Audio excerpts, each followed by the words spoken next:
जो आरोपी हैं विराज भोसले करके, ये प्रॉपर नेटिव प्लेस कोल्हापुर का है, पूना में रहने के लिए है।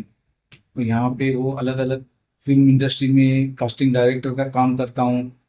कोई महिलाओं को मैं इंडस्ट्रियलिस्ट हूँ, मेरे अलग अलग इंडस्ट्री है।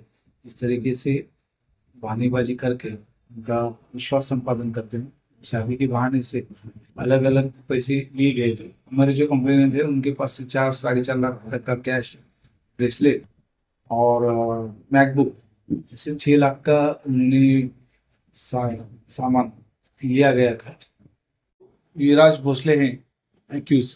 ये सोशल मीडिया में अपने आप का ऐसे प्रोफाइल बनाते थे जिस तरीके से वो बहुत बड़े इंडस्ट्रियलिस्ट फैमिली से बिलोंग करता है या फिर बहुत बड़ा फिल्म डायरेक्टर है। इस हिसाब से वो बना के खुद को अमेरिका ये दिखा के सामने से जो भी महिलाएं अप्रोच होती थी उनका विश्वास संपादन करता था। शुरुआती दौर में उनके ऊपर पैसे खर्चा करके अपनी अमेरिका ये दिखाता था। फिर बाद में जैसे ही विश्वास संपादन करने के बाद उनका चीटिंग कोई भी बहाने से अचानक मेरे पर ईडी की रेड होने जा रही है या मुझे कुछ अर्जेंट पैसे की ज़रूरत है, मेरे घर का क्लोज रिलेटिव बीमार है, इस हिसाब से उनसे महिलाओं की तरफ से पैसे मांग के लेता था। हम यही कहना चाहते हैं कि साइबर जैसे क्राइम बढ़ रहा है तो ऐसे लोगों के झांसे में ना आए। ज़्यादातर उनको जब तक फिजिकली उनके कंपनी के बारे में, उनके इनकम सोर्सेज के बारे में वेरीफाई होता नहीं है फिजिकली, तब तक ऐसे किसी भी अनजान आदमी के ऊपर भरोसा नहीं रखना चाहिए।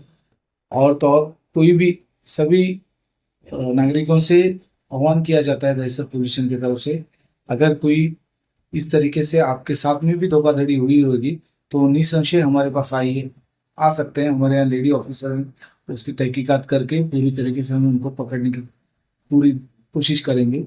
और नागरिकों से यही ये करते हैं कि केंद्र सरकार का जो पोर्टल है 1930, कोई भी साइबर का मामले में धोखाधड़ी होती है, डिजिटल अरेस्ट की जैसे वारदात होते हैं, तो तुरंत वो 1930 पे आपने कंप्लेंट डालना चाहिए। गोल्डन आवर में उन्होंने अगर कंप्लेंट डाली होगी तो वो गोल्डन आवर के इसमें पैसे वापस मिलने के ज़्यादा से ज़्यादा चांसेस होते हैं। वो आरोपी पकड़ने की भी, गिरफ्त में आने की भी ज़्यादा चांसेस होते हैं। तो यही हमारा सबसे सभी नागरिकों के लिए ना आह्वान रहेगा।